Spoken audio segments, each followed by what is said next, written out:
State-owned Enterprises Minister Erick Thohir toured several rescue shelters in Lumajang, East Java on Sunday to give out aid for Semeru refugees. He also inspected the site where the government plans to set up temporary housing for hundreds of displaced families. Our reporter, Rebecca Napitopulu, had a talk with the minister at the shelter, and here's what he has to say about the plan. And what will be the temporary housing area that the government will provide for those who got impacted by the Mount Semeru eruption. But to know more about this area and to know more about this program, we will talk with our very own Minister of State-Owned Enterprises, Pak Erick Thohir. Good afternoon. Good afternoon, Pak. Thank you so much for your time. Thank you, thank you. Could you explain more about the program, the relocation program that the government has prepared? As President visited some of the people who got affected by the eruptions last week, President have informed us that it's possible the state and enterprise to be stepped in to help the people who are in the bad condition at this moment. But of course, as I mentioned today, to some of the state-owned enterprise and also the people and also the local government, we have to solve the problem not because on the current issues. We have to make sure we are preparing for the futures for them. So this is why one of the resolutions that we are discussing at this moment is building a relocation for them to build the house around here, which is the area actually owned by state-owned enterprise. At the same time, we may be also thinking that we're giving some scholarship to the children, that some of them, which is the parents has.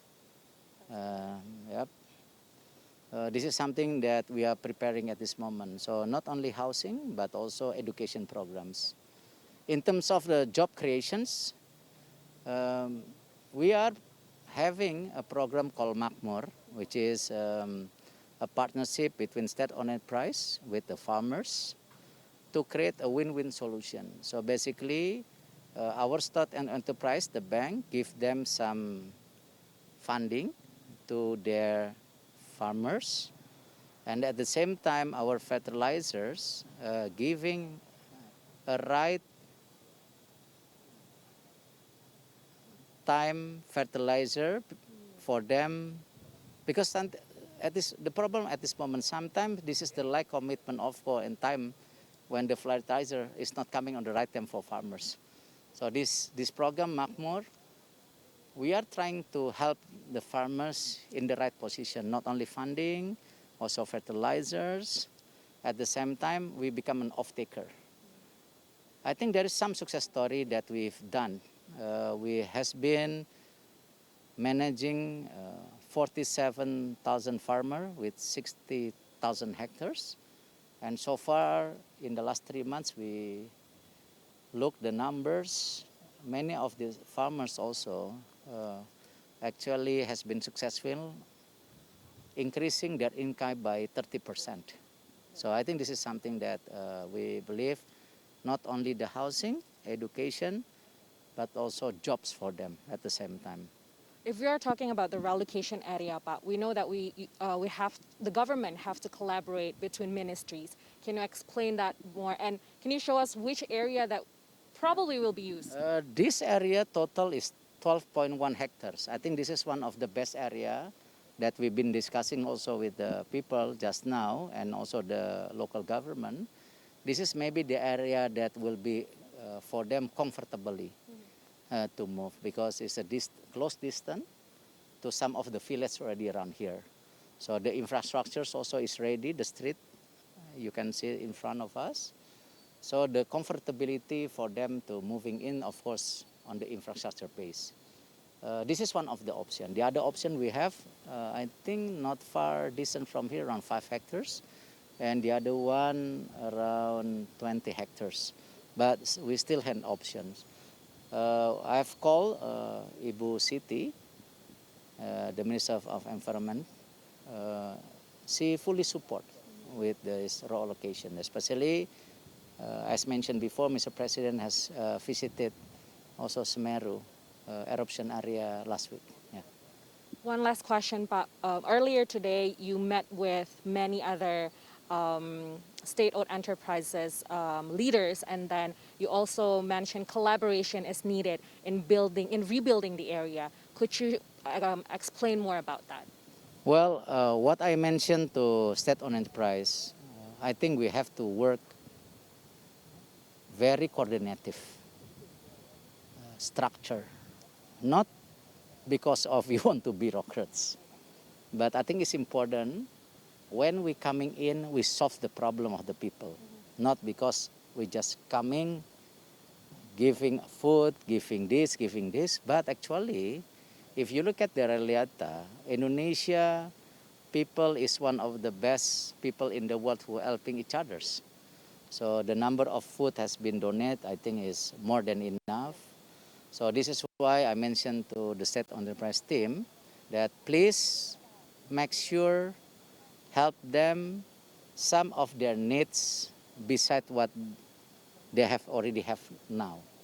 This is why I push them. I think this is something, for example, clean water, which is I saw it just now. And also we giving also electricity service and some other things that I think really impact. Not because of we don't want to give them a food, but if we look at on the ground is already more than enough. I think we should look at on the other supporting for the people. I think.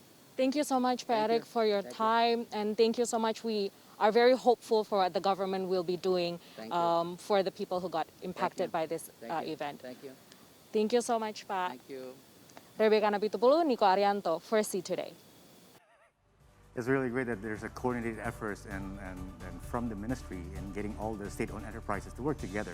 Yeah. Because the people who are displaced, the people who are affected by the eruption, they lost many things. They lost family members, they lost their belongings, they lost their homes. They, a lot of them lost their livelihoods, and some of them lost their jobs. So it's good to get them back on their feet and keep on running again. Yes, and according to the previous live report from Rebecca, she said that at least there are 46 state-owned enterprises who joined this program of temporary housing, and the place is around Penanggal safe zone, of course, the area of the temporary housing. And according to the head of, let's say the head of PVMBG, or the Center for Volcanology and Geological Hazard Mitigation, that people are not allowed to conduct any activity within a radius of 1 kilometer from the peak and 5 kilometers in the southeast sector of the mountain. And I think this also being as a consideration for choosing the place for the temporary housing. That's right. And if That's right. And if you want to take part, if you want to contribute to the temporary housing, you can actually give donation. Because according to the local government, they really need the money to, to build the temporary housing, and you can make the donation via Basnas. And now we're going for a break, but when we return, we'll have the latest from Southeast Asia and around the world. And later during the hour, I'll bring you the latest from the world of business. So please stay with us right here on the 3 Hour News Show on Saturday.